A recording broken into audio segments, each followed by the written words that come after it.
Kabajantoota ilmaan Oromoo baatilee sagalan dabre kana keessatti duula weerara lafaa isinitti baname.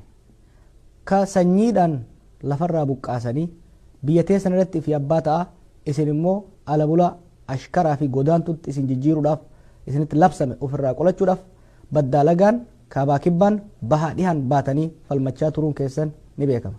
Falmii kana keessatti obboleeyyan keenya qaqqaalii dardarran lafaa dhufan manguddoo gaaddisa biyyaa haawwan ulfaa nu jalaa fixuun isaanii waan gaddaa fi aariidhaan yaadannuudha.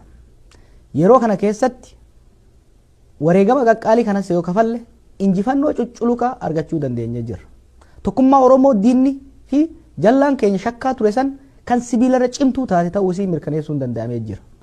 Diinni Oromoo tuffataa ture sun kakalee ofirraa buufnes ta'ee ka'arra nurra jiru Oromoon eenyu akka ta'e tokkummaan Oromoo murannoon Oromoo ciminni Oromoo eenyu akka ta'e jaalatee osoo hin ta'in jibbee akka argachuu dandeenya jirra.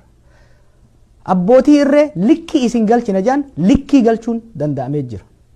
Seera maaster pilaanii isaan baasanii shiraan lafa Oromoodhaa fudhachuudhaaf deeman harka micciirree jijjiirsisuu dandeenya jirra.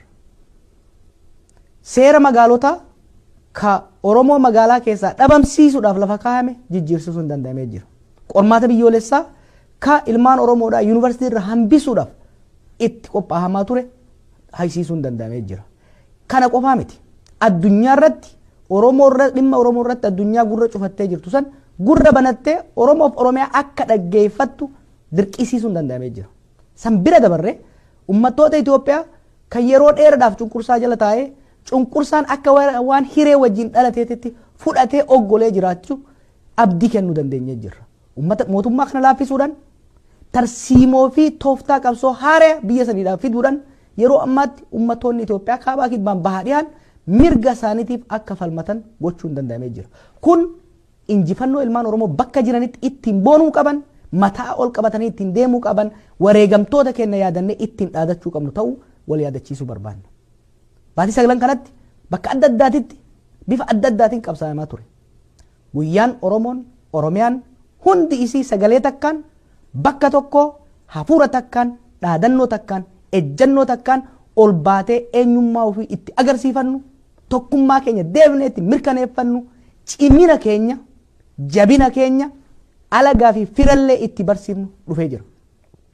Guyyaa kanarratti Oromoon magaalota hunda irratti bahuudhaan of agarsiisuu danda'uudha qaba. Dhugaa fi mul'ifachuudha qaba. Diinaa fi alagas agarsiifachuudha qaba. Barbaachisummaa guyyaa kanaa irra deebi'ee isin ibsuun barbaada. Ijji addunyaa kan miidiyaa kan dippiloomaatota guutuun Oromiyaatti jira.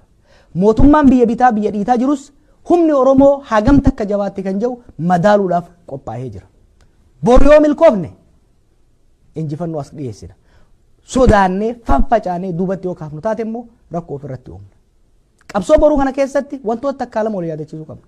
Kunis qabsoo kamiyyuu keessatti naamusni barbaachisaadha.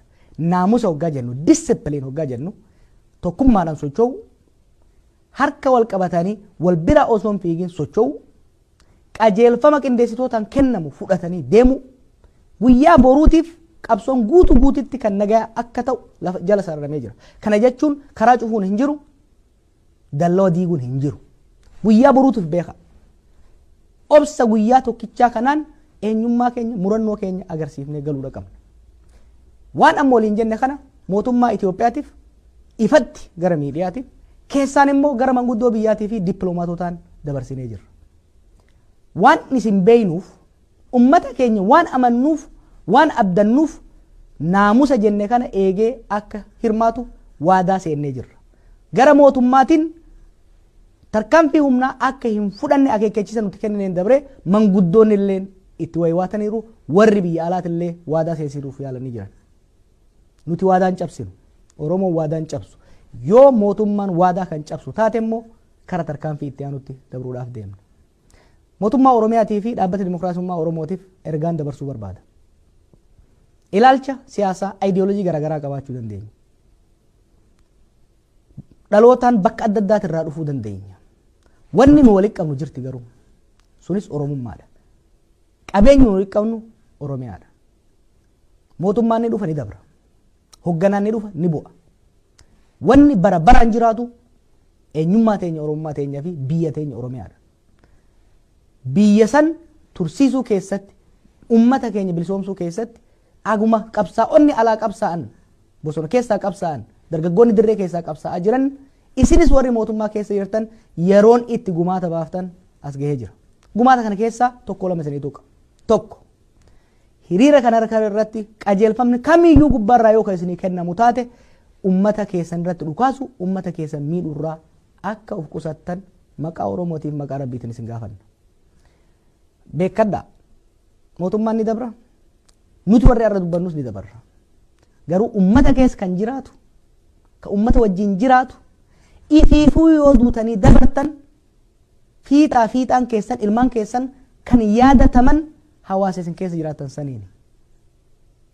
Maqaan baduu manna mataan baduu wayyaa jedha Oromoon. Kanaaf boru hiriira kanarratti of eeggannoo cimaadhaan ummata nagayaan akka keessummeessitan abdii guddaa qabna. Waamicha keessattuu loltoota Oromoota qawwee mootummaa hidhatanii jiraniif poolisii Oromiyaatii fi miseensota raayyaa biyyaatiif. Hubadhaa sirriitti na dhaggeeffadhaa. Mootummaan sun kufuuf deemti ni kufti. Haalli gaanfa Afrikaatii fi haalli biyya sanii bakkatti hin deebi'u. Hiree Oromoo dantaa Oromoo naannawa sanitti eeysiftanii deemuu irratti gaheen guddaan humnoonni Oromoo hidhatanii jiran waan guddaa ta'ee isinitti dhagahamuudha qaba. Guyyaa hiriiraa kana ummatatti dhukaasuu irraa of qusachuu bira dabre keessaan wal jaarumsa eegaltan dabtanii cimsitanii keessattuu immoo yoo mootummaan kun tarkaanfii humnaa ummata irratti kan fudhatu taate tarkaanfii barbaachisaa sirna san barbadeessuu fi dantaa ummata Oromoo biyya saniif naannoo sanitti eeysisu fudhachuudhaaf saffisaan qophii keessan raawwachuu isin barbaachisa. Walumaa galatti dhaamsi ilmaan Oromootii qabnu guyyaan boruu guyyaan saftii guyyaan sanbata duraa kun fuulduree Oromiyaatiif fuulduree Itoophiyaatiif hariiroo Oromootii fi saba biraatiif dantaa ummata keenyaatiif nagayaaf tasgabbii naannoo saniitiif akkaan barbaachisaadha.